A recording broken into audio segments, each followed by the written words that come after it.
Hello, everybody. My name is Graham Elwood, and you are watching The Political Vigilante. Very special guest on the show who just reached out to me to talk about Columbus Day. We've been talking about this. The Columbus statues have come down. Matt Barkhausen. Matt, how you doing today? Good. How are you, Graham? Thank you for having me. So you reached out to me because you're Native American and you've worked in a lot of organizations and activist groups. And you know, Cuomo put out this tweet about how it was, whatever, offensive to the Italian people, and our good friend Ron Placone's thing laid down the hammer on that. That's one of the reasons I love Ron.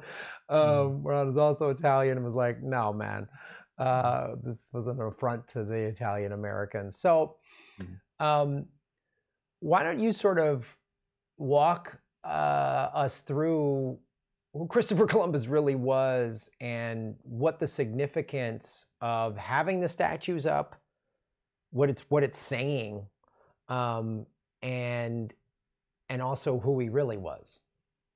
Right. So Ron Placone, who, thank you, Ron, for standing up for that and saying, that Cuomo says this is about Italian pride, and another Italian American, Ron Placone, says no, it's actually not. And so first of all, according to most of the historical evidence that we have, there's very, very little evidence that Christopher Columbus was even Italian. It's far more likely that he was Spanish or Portuguese based on the available historical evidence. It's very unlikely that he was Italian.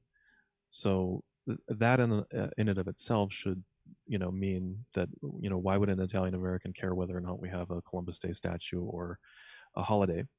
And in addition to that,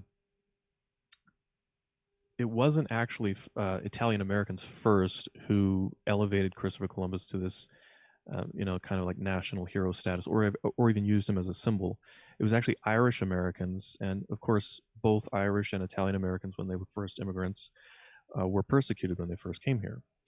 And so a group of Irish American immigrants used Columbus as a symbol for immigrant rights.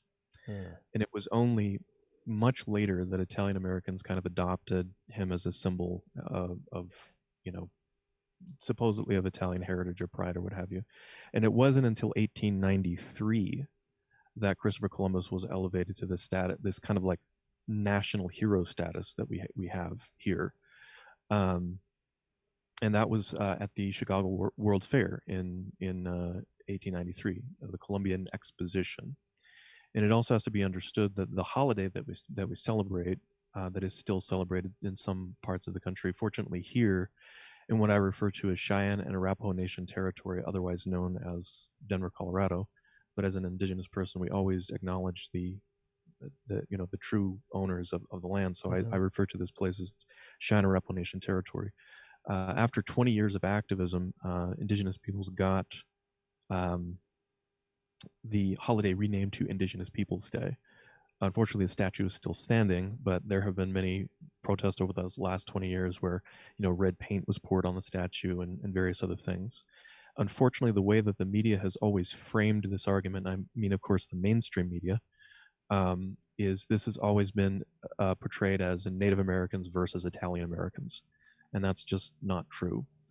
Well, wait a minute. I have a hard time believing that the corporate media would. I mean, Matt, are you sure there are friends, the corporate media, that it's weird that they would just immediately make this a fight? Like, I mean, right now during the George Floyd Black Lives Matter protest, they're saying racial strife, and it's like like, have you been to the protests? It's all ethnicities. It's like, I've had several black friends of mine go, man, I've never seen this many white people at a Black Lives Matter protest in all my life. And it's like, everyone's fed up, but they got it. They got to keep this old narrative. They got to keep us divided, distracted, and afraid. So it's like natives versus Italian. It's preposterous. It's just like, but it's good ratings. It's good. This is what happens. And then if we're all divided, we're not looking at the 1% and how awful they are. I'm sorry to interrupt you, but no, that's actually a great point. One of the indigenous scholars that I have learned from is a man named Steve Newcomb, and he wrote a book called Pagans in the Promised Land.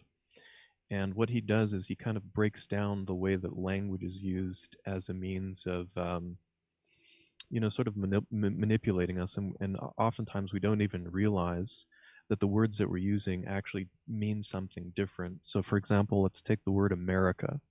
And he's broken that down into two words, ame, meaning to love, and rika, meaning riches and wealth. So even the word America, that this continent, these lands have been renamed as America, literally means the love of riches and wealth.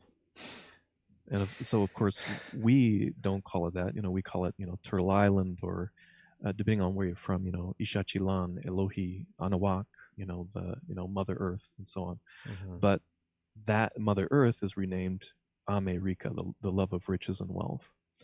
So, speaking of the love of riches, capitalism! It's just see, isn't it great? It's rebranded everything to make us obsessed with material possessions. Yeah. Even the name of the land itself actually is telling us what the society is about. So you were asking before about what the significance of the statue of Columbus is. And public art like this is basically saying, okay, this is what a society values, presumably. These are who we elevated as heroes. And so we need to understand a few things about Columbus. So the population of the Caribbean, and the indigenous peoples of the Caribbean are known as the Taino. Mm-hmm. You'll read other sources that use words like Arawak and Carib, but they refer to themselves as the Taino. The few descendants that are still alive call themselves, Taino. The approximate population of the Caribbean prior to the arrival of Christopher Columbus in 1492 was approximately 15 million people. Within a few years of Columbus being the governor of this territory, they had murdered an estimated 8 million people, at least 8 million people. And this was through what was called the encomienda system, in which the Spaniards would go out and they would just raid villages and enslave people, because they noticed that the Taino were wearing, small bits of like gold jewelry and stuff, not a lot, but they assumed, well, if there's a little bit of gold, there must be more. So they enslaved them to go and find the gold. And the Taino Indians were required to bring back a certain quota of gold. And if they didn't meet their quota, I can't recall if it was like every day or every week or what have you, but if they didn't meet their quota, they would literally have their hands or their feet chopped off for not bringing back enough gold. People use the term genocide, and this was like one of the earliest historical examples of genocide, and basically the first example of genocide in the Americas, where you just have this wholesale slaughter of an entire group of people. Each Spaniard that moved here to, the conquistadors that moved here to, and I mean the Caribbean islands, was given the human beings basically were attached to the land. So they were promised an encomienda, or like what we call other places like a rancheria or something. Here's a piece of land, and attached to that land is a certain number of slaves. That was the promise to the colonists that came over. And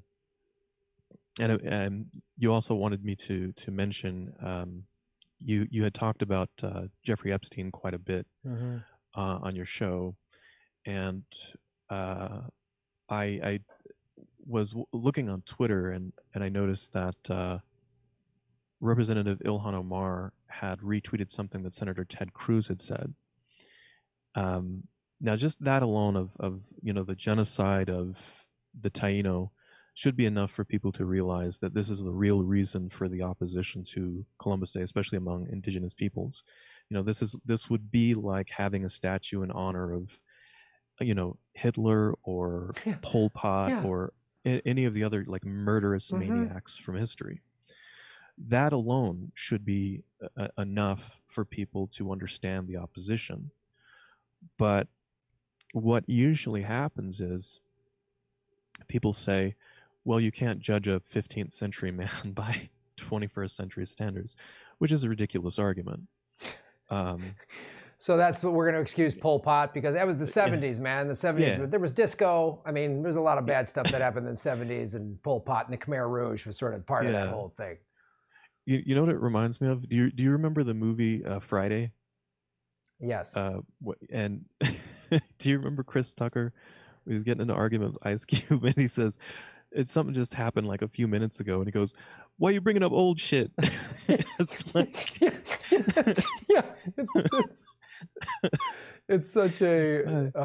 And why I have such a... Like, I always want to go, once you learn something is awful, why are people so threatened by that? I don't like... You know, I was raised Catholic. And when I learned what the Catholic Church has been doing, I didn't go, hey, stop bad-mouthing the Catholic Church. I went, I'm not a Catholic anymore. I used to love college football. I had a lot of respect for Joe Paterno and Penn State. When I learned that for 13 years they were aware of what Sandusky was doing, I was like, oh, Penn State can go fuck itself. And you know what? So can college football. So I don't understand this, like, hey... It's not if the thing you liked was corrupt, or a person you like ended up being corrupt, and the story you were told is not accurate, it's not an insult to you. Like, I grew up, Christopher Columbus, he found, that's what I was taught. He discovered America, and Thanksgiving was this peaceful thing where the pilgrims and the natives all got, and now you're telling me, it was horrifying. Well, no, then I'm not down with that. Like, I don't understand why it's so hard. Like, I thought milk was good growing up. Well, now I'm a vegan. So, I mean, I don't want to, that doesn't mean I want dairy farmers to go to jail. I just, like, I don't get that. And so that's actually an interesting point as well. I'll kind of segue into that. It's sort of like, you mentioned the church, for instance. So it's kind of like a Columbus and the Thanksgiving story you mentioned, which would be like a whole other show. Yeah, that's a whole.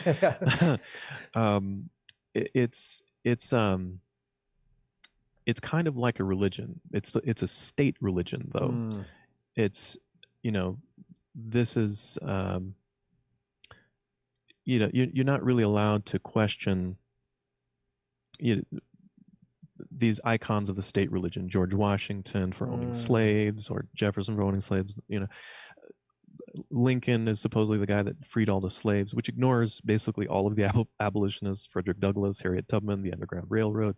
You know, we just give it all to this one guy, and he gets this big statue. You know, that's all part of the state religion, and people get indoctrinated into the state religion. You know, that's a great point. And to expand on that, sort of state religion is the whole American exceptionalism. Like, America's the good guys, where we beat Hitler and all of this, but you're not allowed to mention, like, you know, Operation Paperclip, where we brought a bunch of Nazis to help with our weapons program and the CIA and everything like that. So yeah, it is part of this whole indoctrination into the propaganda that America, you know, love of the riches, is we're the good guys. That's our whole. And you see the narrative. I mean, you see this narrative pushed, man, when you really start paying attention. You know, so many movies and TV shows that has been pushed at every turn. I mean, this is sort of this culmination of all of this. America's the good guys. Our military is always on the good side of things. And cops, all the cop shows I grew up watching. I grew up watching all these cop shows. All the cops were the good guys. There's always a couple of bad apples, but Internal Affairs caught them or whatever. And it's just like all of that we've been taught. The depiction of Native Americans and people of color in movies and TV. And I mean, I've had to really confront that. Like, all of my TV and film heroes were white guys. I mean, Captain Kirk, Steve McGarrett from Hawaii Five-0. I mean, Dirty Harry, white guys with Irish Latin, Harry Callahan. I'm Irish, I'm of Irish descent, out there kicking ass and taking names. Captain Kirk, got laid just about at the end of every episode. I mean, like, just, it was, that's what I was taught, and I never thought. It wasn't, until I was in an acting class when I moved to Los Angeles, and I grew up in a very diverse high school and all this stuff, but I was in an acting class, and this girl in my acting class who was half Japanese and half, white said there was no one on TV that looked like me. And I was like, it never dawned on me. And that's part of the whole, we've all been fed this, and some people are fed up with it, and then some people want to keep drinking the Kool-Aid, but let's go back to part of how Columbus was part of this. Now, you said Omar retweeted something or responded to a Ted Cruz thing, and then you and I were talking before we started recording about this letter. I want to get into that too. Yeah. So you've done a lot of videos on Jeffrey Epstein and the horror of pedophilia, and it's very strange to me that over the decades of indigenous peoples have been protesting Columbus at least the last 40 years, but probably longer, and all these excuses that are made for him, like he's a 15th century man. The genocide part doesn't seem to bother people all that much, like the slavery and the slaughter of millions of people. They seem to come up with all sorts of excuses, but there's one thing that I think it's a lot harder for them to excuse, and that's the fact that, as I told you before we began, Columbus, I've called him on, arguing back and forth on Twitter, which I know is not the best use of my time, but I've referred to him as the original Jeffrey Epstein. And here's why. He had an island, which of course he stole from other people, killed all the people that lived there and then just took the island. But historians have found a letter that Christopher Columbus wrote to someone back in Spain, where he's basically bragging. And you can find this on Snopes, like the search that I did. I just typed in like Columbus rape in Google or one of the search engines, and it should come up. And Snopes has the actual screenshot of the letter and the translation of the letter in both Spanish and English. And Columbus is basically bragging that I can get a Castellano, meaning a Spaniard. I can get a man from Spain, a colonist, somebody to work for me, if I promise him a woman, meaning his men would go out and capture a native woman, a Taino woman, and she would be a slave that this Spaniard could just rape, and that was his payment to these men.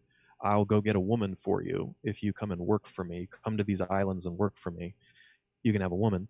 At the end of the paragraph in this letter, Columbus is bragging that girls from as young as 9 to 10 years old are currently now highly in demand among the Spanish colonists that were coming over. And so, as I told you before, what Ted Cruz said about the people in Minneapolis who tore down that statue, those were actually, many of them were indigenous women.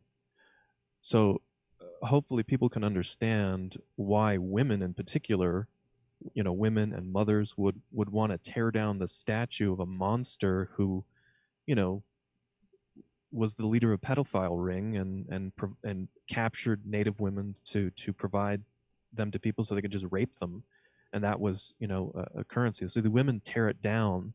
And then if you watch the rest of the video, they're having a round dance around this toppled statue of this monster Columbus. And Ted Cruz referred to those people who tore down that statue as the American Taliban. I can't say that I'm surprised that he would say something like that, but yeah, it's not shocking Ted Cruz said something stupid, but yeah.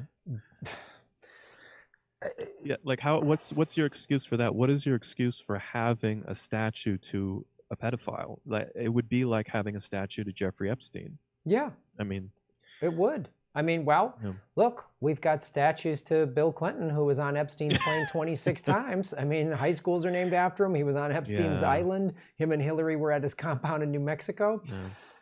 I mean, it's the more I uncover the Epstein thing, the more I mean, the more and unfortunately, it's new and alarming information on the one hand, but unfortunately, I'm not that shocked because it seems like the ruling elites, of which Christopher Columbus was part of the aristocracy, you know, and again, if he was even Italian, he was some rich guy from Europe for sure.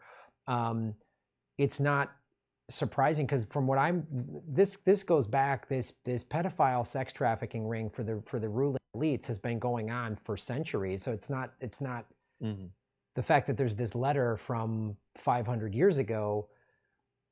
It's how it explains, like, people are like, how has this been happening in plain sight? Well, the people that actually run the world have been doing it, so they've kept it covered up. Mm. You know, this new Netflix documentary that I haven't watched, and I keep saying I will, but I've already heard that it's whitewashing bullshit, and it's just trying to say that, like, all these wealthy people are like, gee, we didn't know, we found out later, like with Bill Cosby or something, or Weinstein, like, boy, we didn't know. And then you know, Dershowitz gives an interview to say, I would never do that. That was all calculated for him to just go, he's playing mind games of like, well, what guilty guy would do that interview? So it's when he is guilty. So it's really, yeah, I'm glad you brought that up, that it would be like having a statue to Jeffrey Epstein. I mean, it would be like having a statue to Pol Pot. It would be like having a statue to Goebbels or something. Just awful, awful people. Yeah. So what else? And then again, Ted Cruz saying this is the modern Taliban. Like, it's like it just shows you the hypocrisy of this country. When they pulled down the statue of Saddam Hussein, we showed that on the news, and we're liberating the Iraqis and this, that, and the other thing. You know, oh, he was a crazy tyrant. And then here's Christopher Columbus, who committed acts of genocide, which we have all known about. The ones in the Caribbean, I didn't know that, but you know, it's not surprising. He was awful. And then now he's this letter reveals that he's a sex trafficking pedophile. Yeah. Yeah, tear him the fuck down. You know what I'm saying? Like, why do we need that guy's statue up when we could have? Why can't we have Frederick Douglass' statue up? Yeah. You know, why not Susan B. Anthony's statue? Or yeah, and it's, as I said, like this public art is part of the state religion. That is, you know, basically saying this is what our society values. So you're having a statue of Columbus, and you're basically saying our society values genocide and pedophilia and rape and human trafficking of indigenous peoples, you know, yeah, you know, theft, torture, and mutilation. And so it's kind of like what you're saying with this continuity. What a lot of people don't understand is that the atrocities that Columbus committed in the Caribbean in 1492, that's ground zero for all of the future atrocities. Just as we were explaining, like when you're trying to stop a problem like this, you got to get at its root. Like, this is literally the root of all that evil, is the celebration of this maniac, the fact that there are statues of him all around the country. And that the fact that they pulled that statue down in Minneapolis is not insignificant. I mean, we've, as I said, you know, here in Cheyenne Arapaho Nation territory, otherwise known as Colorado, activists have done what Native people call counting coup on the statue. It's like a symbolic death. This was actually something that was done in ancient times. Like, it was more honorable to touch your enemy in battle than to kill him among Plains Indians. So what we do is, you know, take like a stick or something and symbolically like touch the statue, like we've counted coup on him. You're humiliating him, basically. We've done things like that. Activists have poured, you know, red paint on the statue and things like that. But the fact that one of these statues actually was torn down, that's not insignificant. That's like a sea change event in the way that, you know, the conversation has been going around. And, you know, of course, I think they were probably inspired by the anti-racist protesters in England who tore down that statue. I can't remember the guy's name, but the slave trader, that they threw it in the harbor. So it's a very significant event. No, this is significant events because I think, you know, what you're talking about, this sort of, you know, this state fueled storyline that we've all been fed for hundreds of years. It's why, and Americans are finally waking up to it, because this is a country. Look, man, we're still bombing 7 countries and sanctioning a handful others. I mean, we're killing people and just with our sanctions in Iran and Venezuela and other countries like that. Not to mention we're bombing 7 countries. 85,000 children in Yemen have died, and we're all sort of numb to it. You know, the mass shooting things. I mean, I have thoughts and prayers. Like the Columbine shooting happened in 2002. It was the worst shooting ever. It's not even in the top 10 anymore. And so, you know, people are finally just like, we can't sit by and watch another unarmed black man get killed. We can't stand by and just celebrate Christopher Columbus. We can't do this. They're talking about defunding the police. What Minneapolis City Council has done, it sounded like they're just like gonna start from scratch with how they're gonna, you know, have peace officers, which is amazing. What's happening in Seattle with the autonomous zone is amazing. And of course the corporate media is like, oh, they're extorting businesses and there's hippies with guns or whatever their keep old white people scared news narrative is. But it's like, this is, and I think the Epstein story, part of the Epstein thing, why it definitely, first of all, thank you for making that connection to Christopher Columbus. And anybody watching my show for the first time, I have a whole Epstein playlist. But what the Epstein thing shows is the powerful can do whatever the hell they want. And the people are saying, no, you can't. Not anymore. Like you cannot. And, you know, we spend all this money on military, you know, in our foreign policy, and it's the same thing locally with the police, and it's all because of this is what we were built on: genocide, stealing the land, slavery, and this is a 500-year battle, really, that people are waking up to, and pulling down the statues are like, yeah, it's about time. Yeah, it's interesting. There was an article that is quite often quoted by people in the if you're Native American, you study law and politics and stuff, you probably heard this quote from Felix Cohen, and he said the American Indian functions basically like the miner's canary, signaling the shift from clean air to poison gas in our political system. And what he's basically saying is, if the government gets away with doing these horrible, horrible things to the most marginalized communities like African Americans and Native Americans and so on, what he's basically saying is, like, you think that, you know, these sort of like upper class whites or older white people that you were talking about, Cohen is basically sending this warning that if you allow it to happen to those people, the most marginalized, the most oppressed, then pretty soon it's gonna happen to you. So you shouldn't ignore that. And really, that's what we're seeing. Like, many of the people that have gone out in the streets, that have been, you know, shot with rubber bullets and seriously injured. Many of these are white protesters that were trying to stand in solidarity with African Americans, and they are being subjected to the same or similar levels of state violence as has been historically perpetrated against Native people, African Americans, and other marginalized communities. Yeah, a bunch of middle-class white kids just got the shit kicked out of them 2 weeks ago by police all over the country for the first time, probably. They've just got treated, a bunch of middle-class white kids just got treated the way African American, Native American, Latinos have been treated for centuries.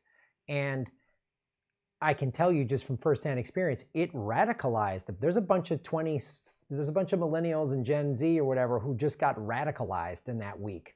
And they're like, you know, and the videos on social media of just, you know, shooting rubber bullets at pregnant women and just beating the crap out of, you know, some little blonde girl and some, you know, hippie guy just getting his head kicked in and shooting. I mean, I had activist journalist friends of mine from the Convo Couch. They got shot with rubber bullets by LAPD. They were peacefully kneeling. Like, they all saw it, and now with social media, the corporate media can't control the narrative of trying to keep it, you know, blacks are angry at whites and stay home whites or whatever, or oh, these are just some native troublemakers, you know, throwing you know, red paint on our hero Christopher Columbus. And it's like, no, everybody saw it in real time, you know, and the majority of the protest, I mean, there's a lot of white people at those protests, and holy shit, they saw the cops just, I saw it. They show up, riot gear, automatic weapons. I mean, wow, they didn't do that when Greta Thunberg spoke for the Sunrise Movement. You know, they didn't do that at the No War with Iran rally that I was at in downtown Los Angeles. They just blocked off some streets and directed traffic, and we're all nice and polite. But when you say Black Lives Matter, boy, they're ready to roll. Yeah, we experienced that quite frequently. I mean, I haven't participated in a demonstration against Columbus Day specifically in many years, but I believe it was 2015 that activists finally got the city to rename the holiday finally, at least in Denver, to Indigenous Peoples Day. As I said, the statue's still standing. But I mean, the first couple of times that I went out, I was never among the people that would really put themselves on the line and go out there and subject themselves deliberately to police violence by allowing themselves to be arrested and going to jail and going to court so that these issues could be brought up in the legal system, you know, why this opposition happens. But I would see just the level of violence that was being perpetrated against them for opposing Columbus Day or opposing the statue. I mean, they would bring out, you know, military grade equipment into the streets to, you know, stop people from telling the story about what this person was like. And the first couple of times I went out, you know, to these gatherings with people, I just couldn't believe, the level of, you know, this insane overreaction of, you know, military grade, like armored personnel carriers, armored cars, you know, military grade equipment and riot gear and stuff, just because some people were having a march or a demonstration. And one year, I think this actually was, if I remember correctly, it was 2006 or 7 during the demonstration where this sort of shows the continuity of this violence. It's no accident that police officers wear blue uniforms, for instance. That's the color of the cavalry uniforms that were worn by the people who fought and killed, you know, native people on the plains during the so-called Indian Wars. And while we were encamped on the Capitol building at Denver, we actually set up several lodges. There were several teepee lodges that had been set up, and it was this really eerie feeling of history repeating itself. And there are a few pictures of this. You'd probably be able to find them online, where that year when we had set up the lodges on the lawn of the west steps of the Capitol, when the police arrived, they were actually led by the U.S. cavalry and guys riding on horses and wearing U.S. cavalry uniforms. Jesus. And and they rode right past the lodges, and it was like, you just got this creepy feeling of like, you just, you know, this memory of understanding of all these massacres that have happened, and then you've got a guy dressed like one of the people that perpetrated those massacres. I mean, you mentioned mass shootings, for instance, and so a lot of people say, well, this was the largest mass shooting, or that was the largest mass shooting, and as Native people who say, actually, no, What about Wounded Knee? What about Sand Creek? What, 250 people, 300 people, slaughtered in one day by the U.S. military, the cavalry. So, it's everything that you've been talking about. There's this continuity of this violence, and it's very good to see, as you mentioned, people who are, non-indigenous allies or non-African American allies standing with the black community, standing with the indigenous community, saying, we've had enough. And that's, one of the things that I wanted to make sure I mentioned about the narrative of Columbus is that you mentioned, for instance, the Catholic Church. It's interesting that Columbus's most outspoken critics were his contemporaries, people that lived at the same time, the people who were eyewitnesses to his atrocities. And these two men in particular happened to be Catholic clergy. One was a man named Father Montesinos, and the other was Father Bartolome de las Casas. And anybody who's interested in reading an eyewitness account of how, the brutality of Columbus, you can find it online because it's an old book, so it's in the public domain.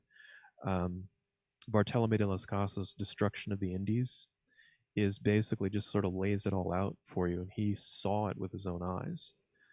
Las Casas was originally a beneficiary of the encomienda system, but he got disgusted by what Columbus was doing and joined with Father Montesinos and said, what you're doing is wrong, it's terrible, and really they basically risked their own lives to speak out against what Columbus was doing. And really, because of what Las Casas was able to write down, is the only reason why we know about what actually happened. Oh, wow. He was sort of like the independent media of the day, because everyone else was saying, these people are savages, they're cannibals, they're horrible people, and so we have to do this to them to discipline them and stuff. And so Las Casas is saying, no, this is what's actually happening. He one of the quotes from him was, the Spaniards have behaved like ravenous wolves ever since they arrived. And so Destruction of the Indies is the eyewitness account. And if you want like a modern scholarly book on the whole topic, David E. Stannard's American Holocaust is probably the best book on the subject. Well, Matt, thank you for that information, and shedding light on the fact that Christopher Columbus was the original Jeffrey Epstein, in addition to all the other stuff in those two books that you just referenced. So where can people follow you online? My handle that I use on Twitter and Instagram is Fourth World Creative. That's the number 4th World Creative, no E on the end. Or they can just search my name, Matt Barkhausen. Last name is Barkhausen. You should find, YouTube videos and probably articles that I've written on the subject. I used to write for Blasting News, but they never paid me, so I stopped. There's a lot of stuff out there. So, and again, Niawe, brother, thank you for letting me tell this story on your show. I really appreciate it. I really appreciate you reaching out. That's the thing I love doing about this show, is I get so many viewers such as yourself who educate me, and then I can put it out to a wider audience. That's what this show's all about. I just want to get it right, man. I just want the truth. I don't give a damn what it is, how uncomfortable it is. I just want to get the truth. I will not live in the lies and the denial. Personally, as a society, as a country, the human race, I don't want to do it. I'm done. So, thanks for taking your time. I really appreciate you coming on the show, and shave your knuckles for justice. All right. I'll try to remember that. Hey, everybody. Like, share, and subscribe. Hit the bell notification button and the subscribe button, even if you've done it before, because they're unsubscribing, many of you, every day. Watch the ads all the way through. If you click skip ad, I don't get paid. Also, support us at patreon.com/GrahamElwood or rockfin.com/GrahamElwood. Rockfin.com is a blockchain cryptocurrency platform. All my videos are on Rockfin ad-free. Thanks for watching.